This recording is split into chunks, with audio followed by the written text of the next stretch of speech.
지난 시간까지 우리는 마태복음 개요에 대해서 간략하게 살펴보았습니다. 먼저 구약의 마지막 책인 말라기서가 기록된 이후에 신약의 마태복음이 기록되기까지 약 400년의 공백 기간에 있었던 역사를 간략하게 보았고, 또 성경에 나타난 헤롯 가문에 대해서 살펴보았습니다. 또한 마태복음의 기록자인 세리 마태와 주요 수신자인 유대인들에 대해서, 구약의 성취에 대해서 강조하고 있는, 그리고 다윗의 자손이시며 왕이신 주 예수님과 왕국에 대해서 강조하고 있는 마태복음의 특징에 대해서 살펴보았습니다. 오늘도 계속해서 마태복음 개요에 속한 부분이라고 할 수 있는 사복음서 비교 내용을 살펴보도록 하겠습니다. 먼저 프린트의 1번 박스 가장 아래에 있는 내용을 보시면 성경의 숫자 4에 대한 내용을 정리해 드렸습니다. 먼저 그 부분을 살펴보시겠습니다. 성경에서 숫자 4는 전체 하나님의 창조 세계를 가리킵니다. 숫자 4와 관련된 여러 표현들을 찾아보면 가장 먼저 동서남북이라고 하는 사방, 네 방향을 볼 수가 있습니다. 우리 함께 창세기 13장 14절과 15절 말씀을 보시겠습니다. 롯이 아브람과 갈라선 뒤에 주께서 아브람에게 이르시되 이제 내 눈을 들어 내가 있는 곳에서부터 북쪽과 남쪽과 동쪽과 서쪽을 바라보라. 내가 보는 온 땅을 내가 너와 내 씨에게 영원히 주리라. 이 말씀은 하나님께서 아브라함이 당시 서 있던 곳을 기준으로 사방의 땅을 주시겠다고 직접 말씀하신 내용을 기록하고 있습니다. 하나님께서는 아브라함에게 눈을 들어 그가 현재 있는 곳에서부터 북쪽과 남쪽과 동쪽과 서쪽을 바라보라고 말씀하셨습니다. 이것은 각 방향으로 선을 긋듯이 동쪽과 서쪽을 긋고 북쪽과 남쪽을 그어서 십자가 모양의 땅을 주시겠다라는 의미가 아니라 말 그대로 사방에 주변 전체 지역을 다 주시겠다고 말씀하신 것입니다. 또한 우리 함께 창세기 28장 말씀으로 가보시겠습니다. 창세기 28장 13절과 14절 말씀도 번갈아서 읽어보시겠습니다. 창세기 28장 13절과 14절 말씀입니다. 또 보라, 주께서 그 위에 서서 이르시되 나는 주니 곧 내 조상 아브라함의 하나님이요 이삭의 하나님이니라. 내가 누운 땅을 내가 너와 내 씨에게 주리니 내 씨가 땅의 티끌같이 되어 내가 서쪽과 동쪽과 북쪽과 남쪽으로 널리 퍼질 것이며 너와 내 씨 안에서 땅의 모든 가족들이 복을 받으리라. 이 말씀은 베델에서 야곱을 찾아오신 하나님께서 야곱의 할아버지 아브라함에게 주셨던 약속의 말씀을 다시 새롭게 주시는 장면을 기록하고 있습니다. 여기에서도 하나님께서는 야곱이 누웠던 베델을 기준으로 서쪽과 동쪽과 북쪽과 남쪽으로 사방으로 널리 퍼질 것이라고 말씀하셨습니다. 이처럼 하나님께서는 친히 네 방향에 대해 언급하심으로써 이 세상, 이 땅, 창조 세계를 표현하셨습니다. 이제 우리 함께 시편 75편 말씀으로 가보시겠습니다. 시편 75편 6절과 7절 말씀 번갈아서 읽어보시겠습니다. 시편 75편 6절과 7절 말씀입니다. 높이는 일은 동쪽에서나 서쪽에서나 남쪽에서 나오지 아니하며 오직 하나님께서 재판장이시니 그분께서 한 사람은 낮추시고 다른 사람은 높이시느니라. 여기에서 우리는 네 방향에 대한 재미있는 표현을 볼 수가 있는데, 그것은 사람을 높이는 일이 동쪽이나 서쪽이나 남쪽에서 오는 것이 아니라 바로 재판장이신 하나님께로부터 나온다라고 한 것입니다. 여기에서 성경은 북쪽이라는 방향 대신 오직 하나님께서 재판장이시라는 말씀을 기록하였는데, 이것은 하나님께서 계신 방향이 우주 너머 북쪽이라는 사실을 나타내 보여주는 것입니다. 루시퍼도 자신이 높아질 것을 계획하면서 자기 자신의 마음속으로 이르기를 내가 하늘로 올라가 하나님의 별들 위로 내 왕좌를 높이리라. 내가 또한 북쪽의 옆면들에 있는 회중의 산 위에 앉으리라 라고 말하면서 북쪽이라는 방향을 언급한 것을 볼 수가 있습니다. 정리해보면 성경은 하나님의 창조 세계를 가리키면서 숫자 4라는 그 4를 사용해서 4가지 방향을 언급하고 있습니다. 또한 우리와 함께 창세기 2장 말씀으로 가셔서 창세기 2장 10절 말씀을 보시겠습니다. 시작. 한 강이 에덴에서 나와 동산을 적시고 거기서부터 갈라져 내 근원이 되었는데, 네, 이 말씀은 하나님께서 창조하신 에덴 동산에서부터 한 강이 흘러나와서 모두 4개의 강이 이루어졌음을 기록하고 있습니다.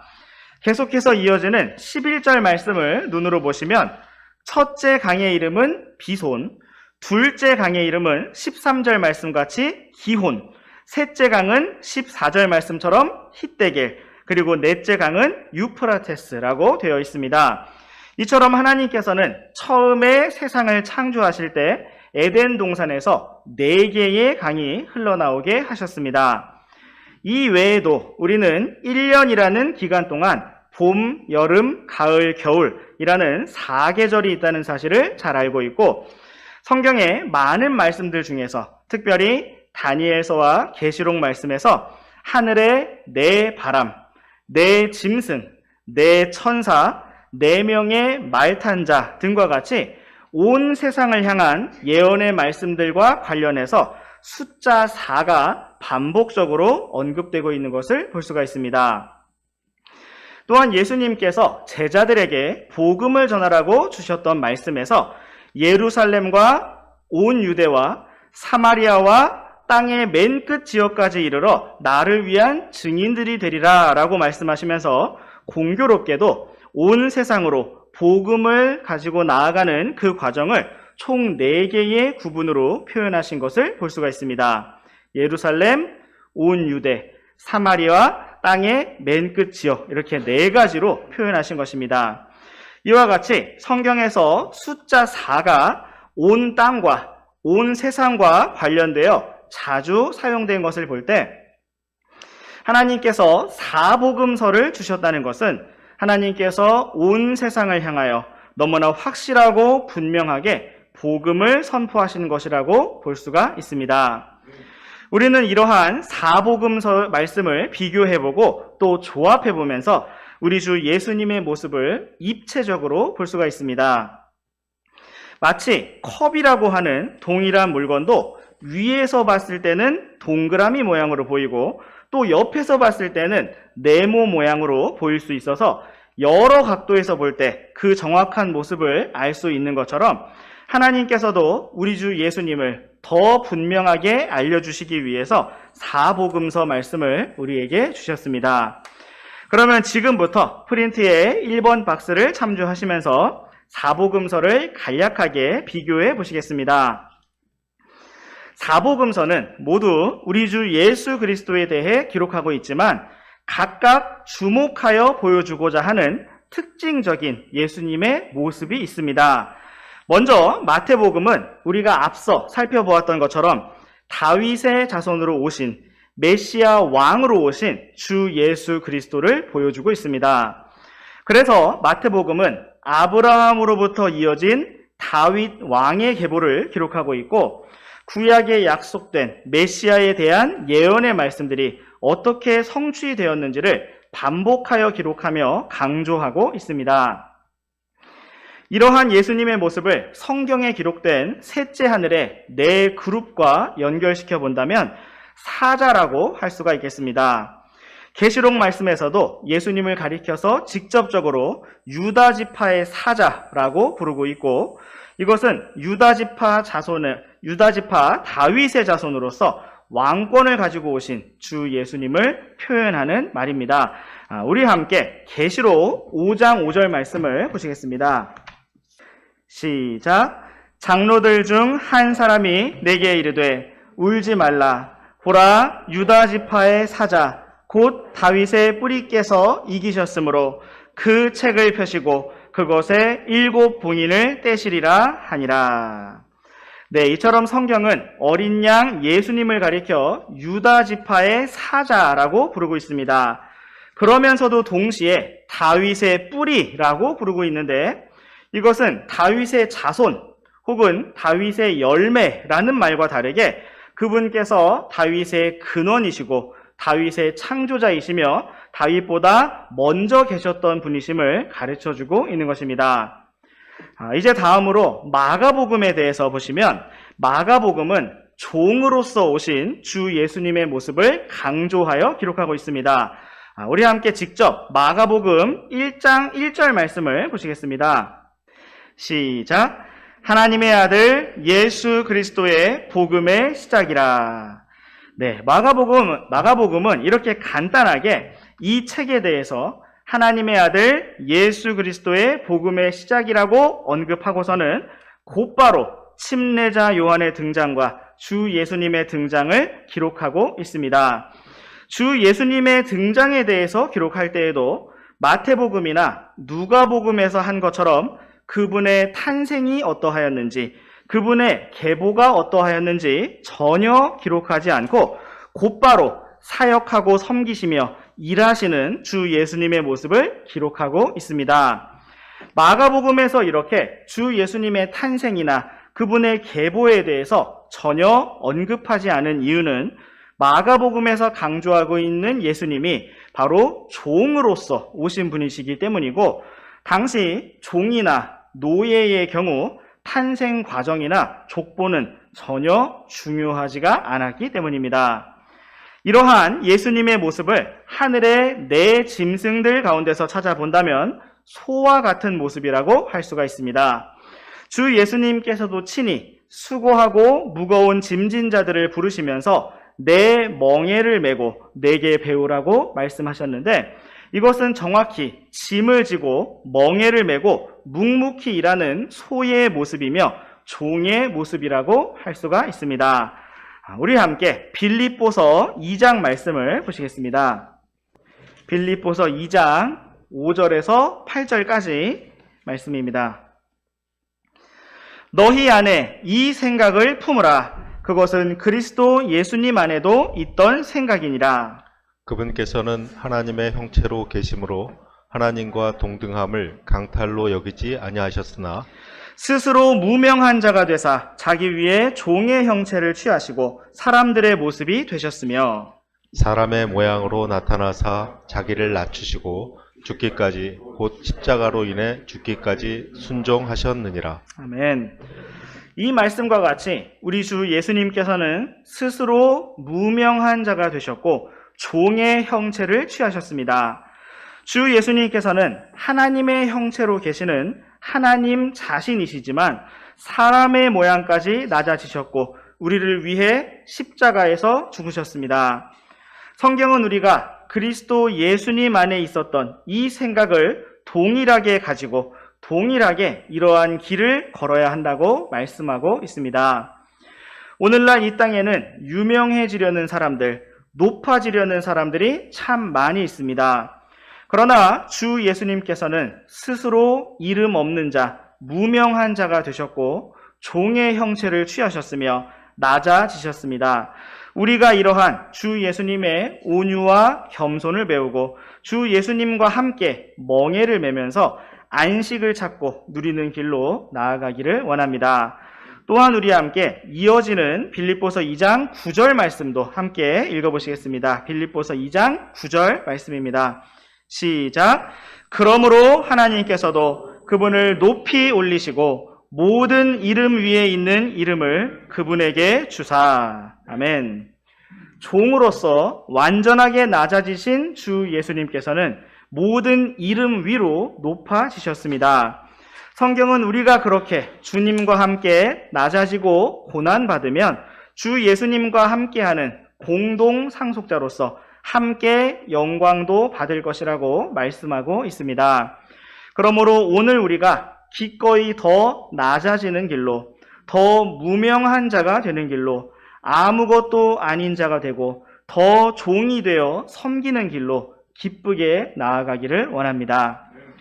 이제 계속해서 사복음서 비교 부분에서 누가복음 부분을 살펴보시겠습니다. 누가복음은 완전한 사람으로 오신 주 예수님의 모습을 강조하여 보여주고 있습니다. 그래서 그런지 누가복음은 먼저 마리아의 친척이라고 할 수 있는 엘리사벳, 즉 제사장 사가랴의 아내이며 침례자 요한의 어머니가 되는 엘리사벳이 어떻게 침례자 요한을 낳게 되었는지를 먼저 기록하고 있고, 그 다음으로 그 친척이 되는 마리아가 어떻게 예수님을 낳게 되었는지 그 과정을 기록하고 있습니다. 보다 더 인간적인 측면에서 사람들 사이의 관계와 연결을 조금 더 자세히 기록해주고 있는 것입니다. 마태복음의 계보는 유대인들의 방식대로 기록된 것으로 조상으로부터 시작하여 자손에게로 내려오는 방향으로 기록되었습니다. 그러나 누가복음에 기록된 계보는 당시 그리스 사람들의 방식대로 기록되어서 자손에서부터 조상까지, 요셉에서부터 아담까지 거슬러 올라간 것을 볼 수가 있습니다. 우리 함께 누가복음 3장 38절 말씀을 보시겠습니다. 시작. 게나는 에노스의 아들이요, 에노스는 셋의 아들이요, 셋은 아담의 아들이요, 아담은 하나님의 아들이었느니라. 네, 이렇게 누가복음은 하나님께서 최초의 사람 아담을 창조하셨다는 창세기의 진리까지 언급해 주면서 주 예수님의 계보를 밝히고 있습니다. 우리는 여기에 기록된 계보가 마태복음의 계보와 다르다는 것을 알 수가 있는데, 마태복음에서의 계보는 다윗으로부터 이어진 솔로몬의 자손들을 기록하고 있다면, 누가복음에서의 계보는 누가복음 3장 31절 말씀의 뒷부분에 보시면 나단은 다윗의 아들이요 라고 기록되는 것처럼 다윗의 아들 솔로몬이 아니라 나단으로부터 이어진 것을 볼 수가 있습니다. 마태복음의 계보는 누가 누구를 낳았다 라고 표현하면서 직접적인 아버지와 아들의 관계를 탄생, 출생으로 묶어주고 있습니다. 그러나 누가복음에서의 계보는 누가 누구의 아들이요와 같이 표현하면서 아버지와 아들의 관계성을 강조하고 있는데, 누가복음 3장 23절 말씀 뒷부분을 보시면 23절 말씀 뒷부분을 보시면 요셉은 헬리의 아들이요 라고 되어 있습니다. 이 말씀을 기억하시면서 우리 함께 마태복음 1장 말씀으로 가보시겠습니다. 마태복음 1장 16절 말씀을 우리 함께 읽어보시겠습니다. 시작. 야곱은 마리아의 남편 요셉을 낳았는데 마리아에게서 그리스도라 하는 예수님이 태어나시니라. 네, 여기에서 우리는 구약 성경 창세기에서와 동일한 이름의 순서로 야곱이 요셉을 낳았다라고 한 것을 볼 수가 있습니다. 이것은 말 그대로 야곱이라는 사람이 요셉의 아버지라는 뜻입니다. 그렇다면 누가복음에서 등장한 요셉은 헬리의 아들이요 라는 표현은 어떤 의미일까요? 당시 그리스 사람들은 직접 낳은 아들뿐만 아니라 자신의 딸과 결혼한 사위도 역시 아들이라고 불렀습니다. 오늘날 영어로도 사위를 가리켜서 son-in-law, 바로 법적인 아들이라고 부르고 있습니다. 그리스와 로마의 문화 그리고 언어 체계가 영어까지도 이어졌기 때문입니다. 이제 정리해보면 요셉은 야곱의 아들로서 다윗의 자손, 솔로몬의 자손이었고, 마리아는 헬리의 딸로서 다윗의 자손, 나단의 자손이었습니다. 그래서 마태복음에서는 솔로몬으로 이어진 다윗의 계보를 기록하고 있고, 누가복음은 다윗의 아들 나단으로 이어진 다윗의 계보를 기록하고 있는 것입니다. 이처럼 주 예수님께서는 어떤 측면에서 보나 완전한 다윗의 자손으로 오신 분이십니다.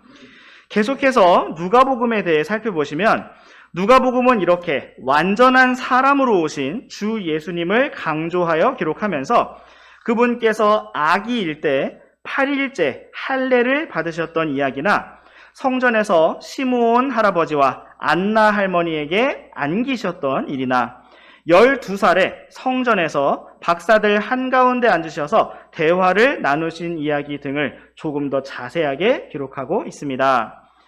또한 누가복음은 그리스 사람들의 방식대로 기록된 만큼 유대인들의 관례를 잘 모르는 데오빌로라고 하는 1차 수신자와 또 이방 사람들에게 유대인들의 관례를 조금 더 자세히 설명해 주고 있습니다. 우리 잠시 누가복음 2장 41절과 42절 말씀을 번갈아서 읽어보시겠습니다. 한편 그분의 양치는 해마다 6월절이 되면 예루살렘으로 갔는데 그분께서 12살 되던 해에 그들이 그 명절의 관례대로 예루살렘으로 올라갔다가 유대인들에게는 6월절마다 예루살렘으로 가는 것이 너무나 자연스럽고 당연한 일이었습니다. 그런데 여기에서는 조금 더 자세하게 요셉과 마리아가 해마다 6월절이 되면 예루살렘으로 갔다라는 사실과 그것이 그 명절의 관례대로 행하는 것이었다라는 사실을 기록해주고 있습니다. 지금 우리가 다 찾아보지는 않겠지만 프린트에 몇 구절을 더 적어드렸는데 누가복음에서는 이렇게 이방인 독자들을 배려해서 어떤 일이 유대인들의 관례에 따른 것이었다라는 언급과 설명을 덧붙여주고 있습니다. 이제 다음으로 요한복음에 대해서 보시겠습니다. 우리 함께 요한복음 1장 1절 말씀을 먼저 보시겠습니다. 요한복음 1장 1절 말씀입니다. 시작. 처음에 말씀이 계셨고 말씀이 하나님과 함께 계셨으며 말씀이 하나님이셨더라. 요한복음 말씀은 창세기 1장 1절 말씀과 매우 유사한 선포로 시작되고 있습니다. 처음에 하나님께서 하늘과 땅을 창조하셨다는 말씀처럼 처음에 말씀 하나님이 계셨다는 선언으로 시작되고 있는 것입니다. 그리고 계속해서 이어지는 2절과 3절 말씀도 번갈아서 읽어보시겠습니다. 2절, 3절입니다. 바로 그분께서 처음에 하나님과 함께 계셨고 모든 것이 그분에 의해 만들어졌으며 만들어진 것 중에 그분 없이 만들어진 것은 하나도 없었더라. 아멘. 창세기에 기록된 창조에 대한 말씀과 같이 요한복음 1장 말씀도 바로 말씀 하나님께서 모든 것을 창조하시고 만드신 분이심을 선언하고 있습니다. 또한 우리 함께 요한복음 1장 14절 말씀 함께 읽어보시겠습니다. 요한복음 1장 14절 말씀입니다. 시작. 말씀이 육신이 되어 우리 가운데 거하심에 우리가 그분의 영광을 보니 아버지의 독생하신 분의 영광이요 은혜와 진리가 충만하더라. 이처럼 요한복음은 처음부터 계셨던 하나님, 모든 것을 만드신 하나님께서 육신이 되어 오셨음을 분명하게 선언하고 있고 바로 그분이 주 예수 그리스도이심을 보여주고 있습니다. 마태복음에서는 왕으로서의, 누가복음에서는 한 사람으로서의 족보를 기록하고 있다면 마가복음에서는 예수님께서 종으로 오셨기 때문에 계보를 기록하지 않고 있고 또한 요한복음에서는 예수님께서 처음부터 계셨던 하나님이시기 때문에 족보를 기록하고 있지 않습니다.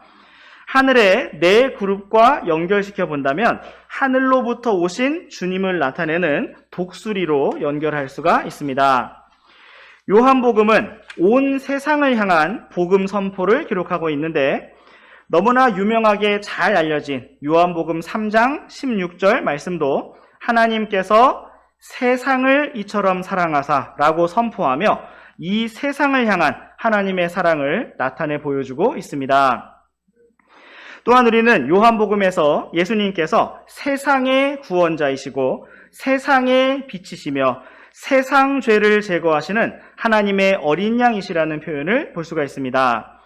이처럼 요한복음은 온 세상을 사랑하신 하나님, 주 예수님을 강조하여 보여주면서 특별히 유대인들의 방식에 익숙하지 않은 이방인들, 온 세상 사람들에게 유대인들의 방식을 설명해 주면서 복음의 말씀을 선포하고 있습니다. 우리 또한 이러한 한 예로 요한복음 4장 9절 말씀을 보시겠습니다. 요한복음 4장 9절 말씀 시작. 그때에 사마리아 여자가 그분께 이르되 당신은 유대인이면서 어찌 사마리아 여자인 내게 마실 물을 달라고 하시나이까 하니 이는 유대인들이 사마리아 사람들과 상종하지 아니하기 때문이라. 네, 만약 이 말씀의 주요 독자가 유대인들이었다면 유대인들이 혼혈 민족인 사마리아 사람들과 상종하지 않는다는 것은 누구나 다 알고 있는 너무나 당연한 사실이라 기록할 필요가 없었을 것입니다. 그러나 이 말씀은 온 세상 사람들을 향한 것이었기 때문에 당시 유대인들과 사마리아 사람들의 관계가 어떠했는지 잘 알지 못하는 이방 사람들에게 이러한 참조사항을 친절하게 설명해주고 있는 것입니다. 이렇게 해서 오늘 우리는 매우 간략하게 사복음서의 특징을 비교해 보았습니다. 하나님께서는 온 세상의 구원자로 오신 주 예수 그리스도를 온 세상에 선포하시기 위해서 4개의 복음서를 주셨습니다. 각각의 복음서는 서로 다른 측면에서 주 예수님의 모습을 강조하여 보여주고 있습니다. 마태복음은 약속된 왕으로 오신 주 예수님, 마가복음은 묵묵히 일하는 종으로 오신 주 예수님, 누가복음은 완전한 사람으로 오신 주 예수님, 그리고 요한복음은 육신이 되어 오신 창조주 하나님이신 주 예수님을 보여주고 있습니다. 이제 우리 함께 요한복음 20장 말씀으로 가보시겠습니다. 우리 함께 번갈아서 읽어보시겠습니다. 요한복음 20장 30절과 31절 말씀입니다. 진실로 예수님께서 자기 제자들 앞에서 이 책에 기록되지 않은 다른 표적들도 많이 행하셨으나 이것들을 내가 기록함은 예수님께서 하나님의 아들 그리스도이심을 너희가 믿게 하려 하며 또 믿고 그분의 이름을 통해 생명을 얻게 하려 함이니라.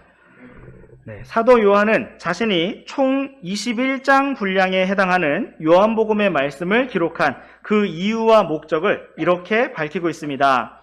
분명히 예수님께서는 요한복음뿐만 아니라 전체 사복음서에서도 기록되지 않은 다른 많은 표적들도 행하셨을 것이고 또 다른 많은 말씀들도 하셨을 것입니다.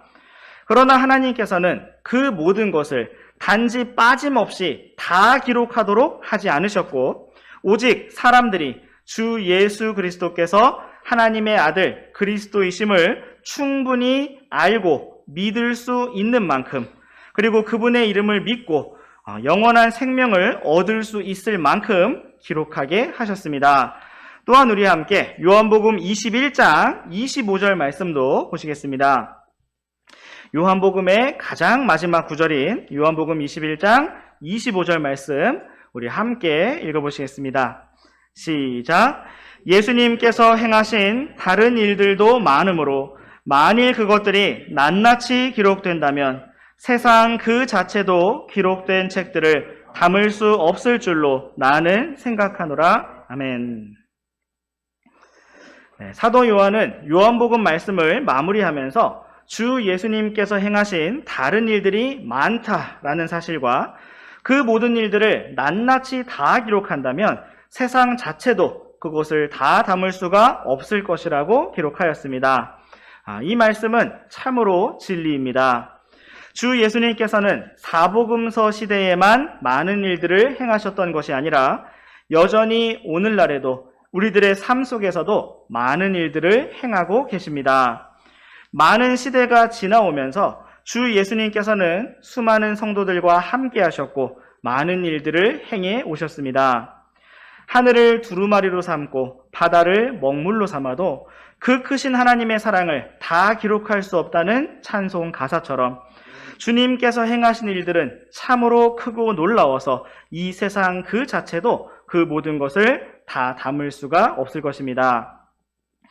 다만 우리는 하나님께서 확실하고 분명하게 기록해 주신 사복음서 말씀을 통해서 이 땅에 오셨던 주 예수님의 발자취를 볼 수가 있고, 또 날마다 우리들의 삶 속에서 역사하시는 주님과 교제하고 동행하면서 주님을 알아갈 수가 있습니다. 앞으로도 우리가 계속해서 마태복음 말씀을 통해서 구약의 성취가 되시고 또 왕들의 왕이 되시는 주 예수님을 더욱 풍성히 알아가기를 원합니다. 기도하고 마치겠습니다.